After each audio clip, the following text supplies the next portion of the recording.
Man, I thought I'd seen it all. Fighters breaking their bodies in the octagon, monks sitting in silence for days, astronauts describing the Earth from space. I've talked to the toughest warriors, the smartest scientists, the wildest explorers. But nothing, and I mean nothing, hit me quite like what I saw one afternoon. I was just there, minding my own business, and then I witnessed a group of Muslims standing in prayer. And it shook me. Not in a small way, not like, oh, that's interesting. It rattled something inside of me that I didn't even know was there. Because here's the thing, it wasn't flashy, it wasn't loud, it wasn't a performance. These men just stood, bowed, whispered in Arabic, pressed their foreheads to the ground, and the energy in that room was undeniable. You could feel the weight of it, the silence, the discipline, the surrender. And I remember thinking, man, this isn't just religion. This is something deeper. This is human. This is primal. And the crazy part, it made me stop. It made me reflect. It made me question my own pace, my own routines, my own ego. In that moment, I wasn't Joe Rogan, the podcaster, the comedian, the fighter. I was just a guy watching something sacred unfold. And I realized I didn't understand it, but I respected the hell out of it. And in this video, I want to take you inside that experience. Because what I saw, it changed the way I look at strength, at discipline, at life itself. I remember stepping into that space for the first time, not knowing exactly what to expect.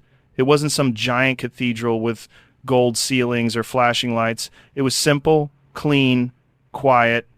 There were no distractions on the walls, no big stage, no performance. Just people taking off their shoes, washing up, and preparing to stand shoulder to shoulder.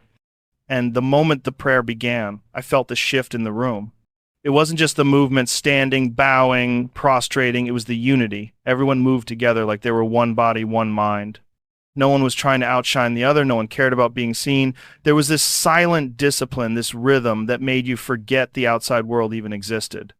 And that's what hit me hardest. Outside those walls, life is chaos. Phones buzzing, traffic blaring, people rushing from one thing to the next, always chasing, always anxious. Our society thrives on noise, advertisements screaming at you, politics dividing you, social media pulling your attention every second. But inside that room, stillness, order, presence. For a few minutes, everything slowed down. I stood there just watching, and for the first time in a long time, I felt my own mind go quiet. That doesn't happen often for me. Even when I'm in a float tank or meditating, there's usually some chatter left in my head. But watching them pray, it was like being pulled into another frequency. A calmer one. A stronger one. The discipline was undeniable. These weren't people just going through the motions. You could see it in their faces, hear it in the silence, feel it in the way they moved. It wasn't obligation, it was devotion. And I couldn't stop thinking, what would happen if more of us in the West, in our busy, overstimulated lives, had a practice like this? Something that actually grounded us, united us, reminded us we're not the center of the universe. That first impression didn't just catch my eye, it stayed with me, and it hasn't let go since. What struck me most in that moment wasn't the standing or the chanting, it was the bowing. Watching grown men, strong men, successful men lowering themselves until their foreheads touched the ground, that image seared itself into my brain. Because let's be honest, in the culture I grew up in, that's the opposite of what we're taught. We're told to stand tall, puff out our chest, never kneel, never show weakness. Strength, in the Western sense, has always been about dominance, about being louder, tougher, harder to break than the next guy. But what I saw in that prayer flipped that entire idea upside down. The act of prostration isn't weakness. It's not humiliation. It's surrender, but not in the way most people think of surrender. It's surrendering the ego, laying it down, admitting I'm not the center of the universe, I don't have to carry it all. And to me, that's strength on a whole other level. Because, let's be real, anyone can flex their muscles, anyone can scream their opinions online, but how many people can actually silence their pride and bow? How many people can admit that they're not in control? That takes more courage than we give credit for. And I couldn't stop comparing it to the men I've met in my life. Fighters, soldiers, thinkers. The strongest ones, the ones who truly had mastery over themselves, all shared something in common: humility. They didn't walk around with a need to dominate every room. They had nothing to prove. And that's exactly what I saw in that bowing, mastery over the self. It made me reflect on masculinity in the West. We confuse arrogance for confidence. We celebrate ego like it's a virtue. But watching those Muslims pray, I realized real confidence doesn't need to shout. Real strength doesn't need to dominate. Real power is being able to lower yourself willingly, to acknowledge something greater than you, and to find peace in that. That moment of humility, the forehead touching the ground, spoke louder than 1,000 motivational speeches I've ever heard. Because it wasn't about conquering the world. It was about conquering yourself. And in that silence, in that surrender, I realized maybe that's the kind of strength we're all missing. What really blew my mind was learning that this wasn't a once a week thing. It wasn't something they did only on special holidays. It was 5 times a day, every single day. Imagine that level of commitment. No excuses. No, I'm too tired. No, I'll get to it later. It's built into their lives, the way breathing island. Morning, noon, afternoon, sunset, night, they stop whatever they're doing, they reset, and they pray. And I started thinking about what discipline really means. As a fighter, I know what it's like to train day in and day out.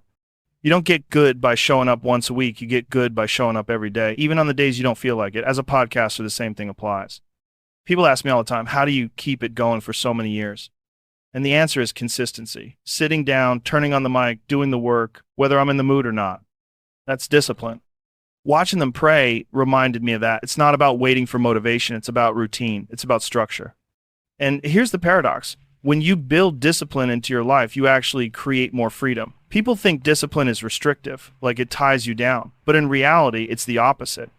When you've trained your body and your mind to show up on command, you free yourself from procrastination, from chaos, from wasted time.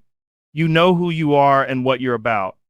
Those prayers weren't long concerts or complicated rituals. They were simple but precise. Everyone knew exactly what to do, when to do it, how to do it. That kind of routine doesn't happen without practice. And I thought about all the people who struggle in life because they lack that anchor. They drift from one thing to the next, chasing comfort, chasing distractions. But here were people who had discipline woven into the fabric of their daily existence. And I couldn't help but admire it.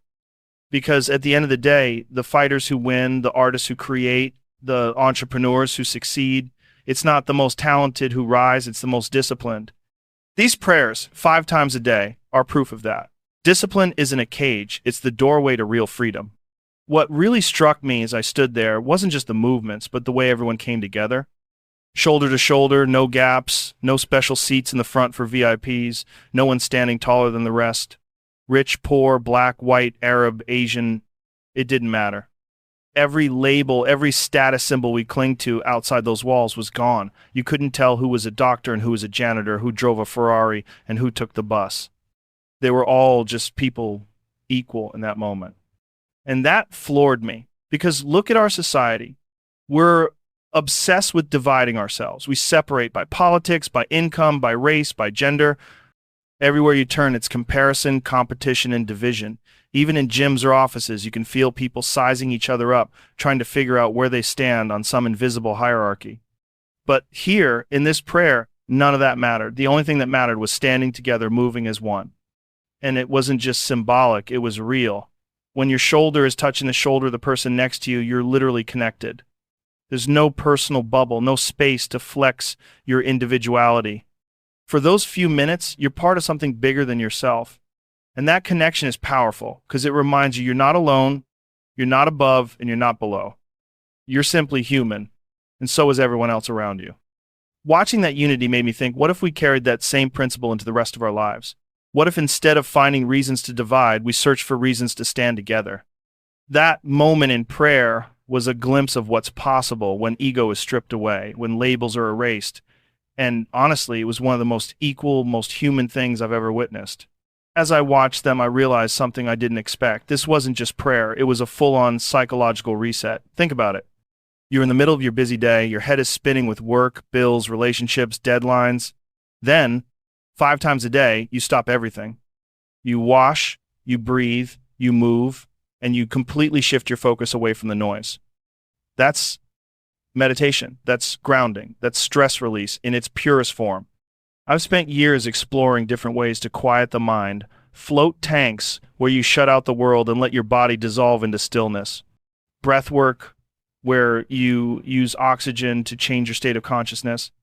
Psychedelics, which can blast your ego apart and open you to something bigger. And don't get me wrong, all those things have value. But here I was watching millions of people around the world doing something just as powerful, and they've been doing it for centuries without needing any modern hacks. Every bow, every breath, every moment of stillness was like a mental reset button. You could almost see the stress leave their bodies, see the calmness wash over them. And the beauty of it is in the rhythm. It's not random, it's consistent.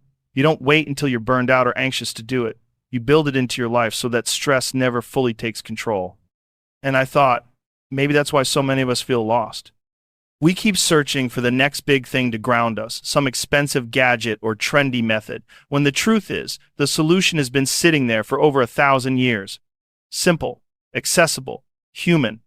That realization hit me hard. These people already had what so many of us are chasing, a way to reset the mind, recharge the soul, and reconnect to something beyond the chaos. And they've been doing it all along. After watching the prayers a few times, I couldn't help but get curious. I wanted to know, what are they actually saying? Because from the outside, it's easy to just see the movements and hear the Arabic words without understanding the weight behind them. So I started asking some of the Muslims I met, what does this mean? What are you saying when you bow, when you whisper those words? And the answers floored me. They explained that every prayer starts with verses from the Quran, words of guidance, gratitude, and surrender.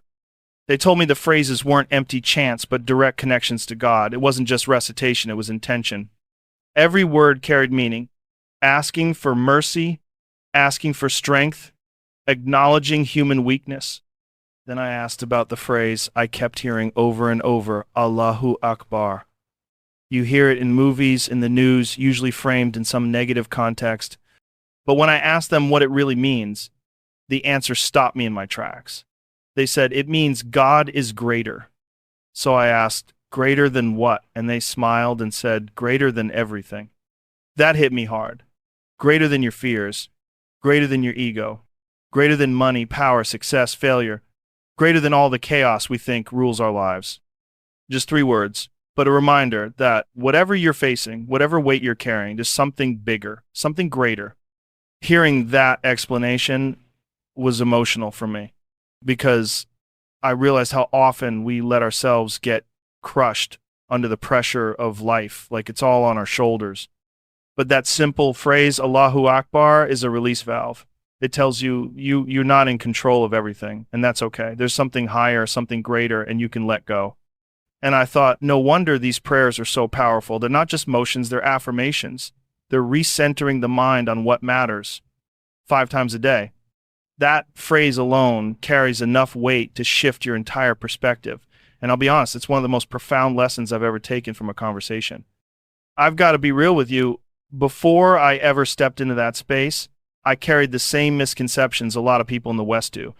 Most of what I knew about Muslims and prayer came through the lens of the media, and let's be honest, that lens is almost always negative. You hear the words, you see the images, and they're almost always tied to violence, extremism, fear. So when I heard Allahu Akbar before, my brain had already been programmed to think danger, chaos, something bad is about to happen. But then I actually saw it. I saw the prayer, the stillness, the humility, the discipline. I saw fathers praying next to sons, old men standing beside young men, immigrants standing shoulder to shoulder with locals. And I realized just how wrong those stereotypes are. The reality is the exact opposite of what the headlines want you to believe. These weren't people plotting harm or living in anger. They were people finding peace, grounding themselves, humbling themselves. And that made me think, how many of us are walking around with completely false ideas about entire groups of people simply because we've been fed a steady diet of fear?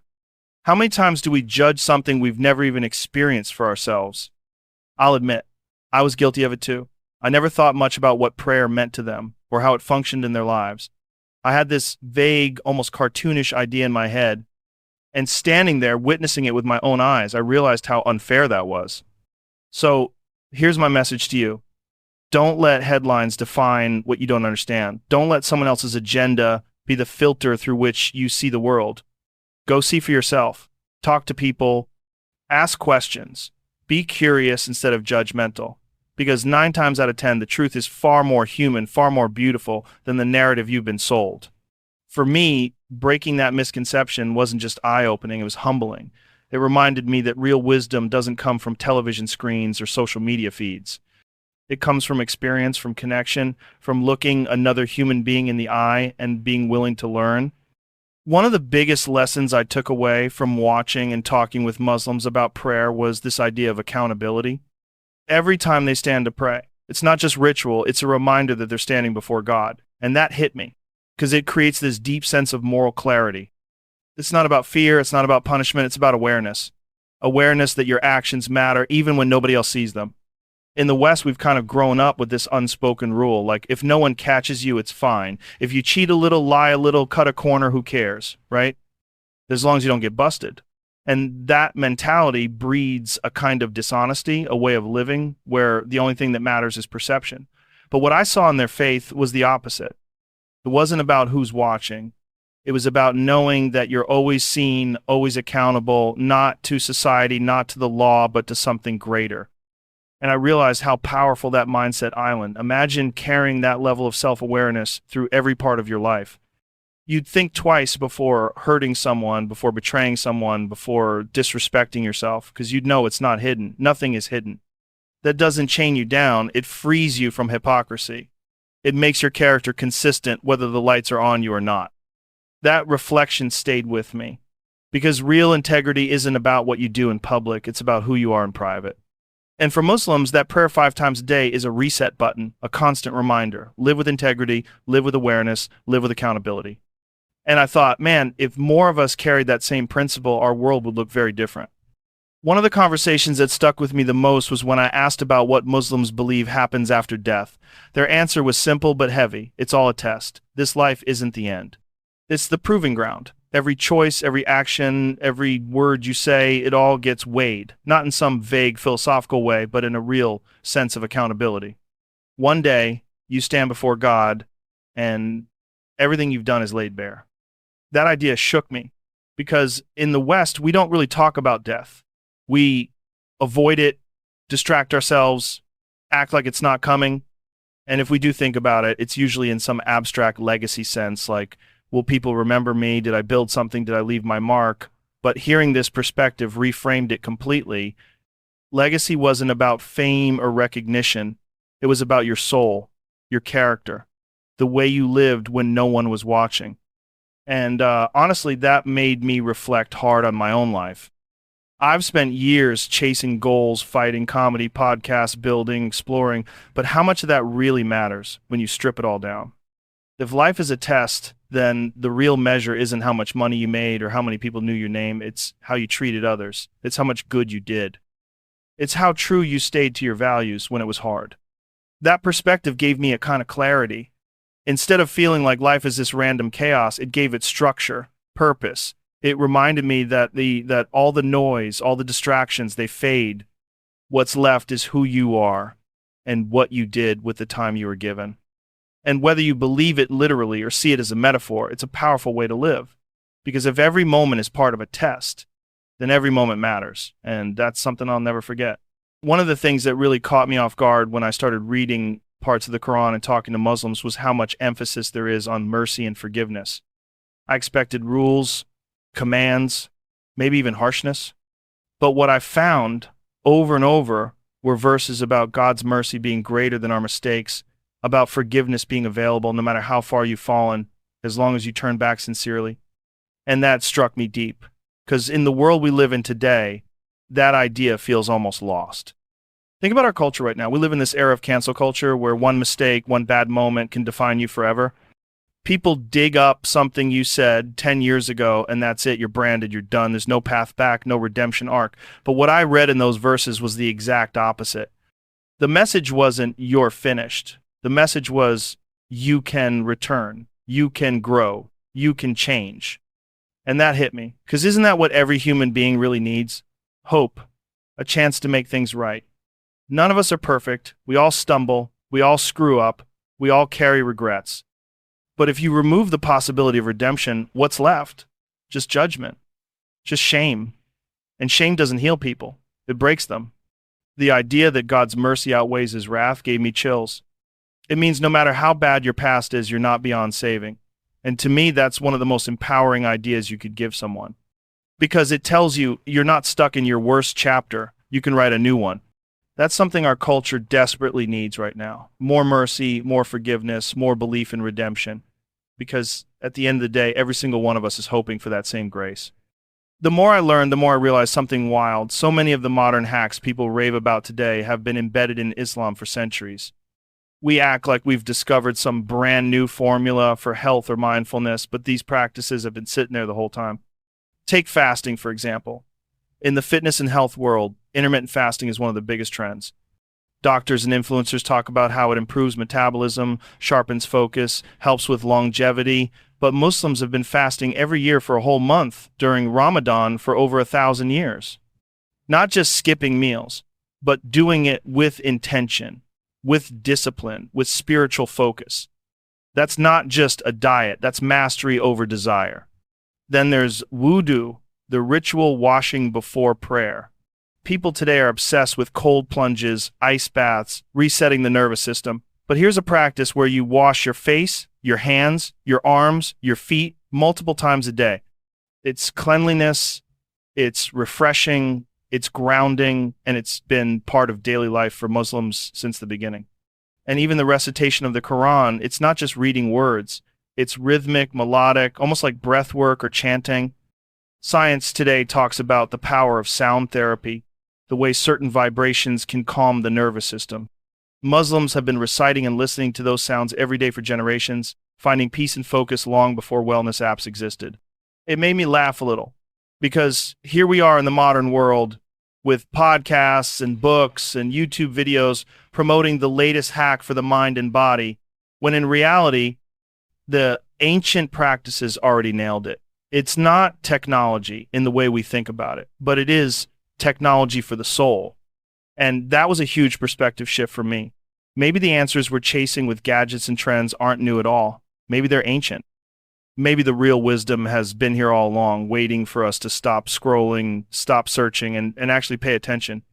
What really blows my mind when I think back on it is just how massive this thing, island prayer in Islam, isn't just a local practice. It's global.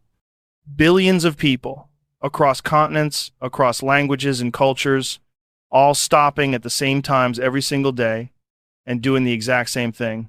Think about that level of unity. For over 1,400 years, this rhythm has never broken. Generations come and go, empires rise and fall, technology evolves, but that call to prayer still echoes, and people still answer it. And standing there, I felt the weight of that. This wasn't just about one room or one city. It was about connection on a scale that's almost impossible to comprehend. Imagine being in New York, and at the same time, someone in Cairo, someone in Jakarta, someone in Lagos, someone in London is bowing to the same rhythm, reciting the same words. That's not just religion, that's legacy. That's humanity linked across borders. And I couldn't help but think how rare that kind of unity is today. We live in a world where we can't even agree on the simplest things, where division seems to be the default setting. But here was a practice that has outlasted wars, politics, borders, and still unites people in perfect synchronization. It made me realize unity isn't impossible. It's already happening. You just have to know where to look. Here's the honest truth, man. I don't have something I show up for 5 times a day. Not like that. Yeah, I train, I podcast, I read, I push myself in all kinds of ways.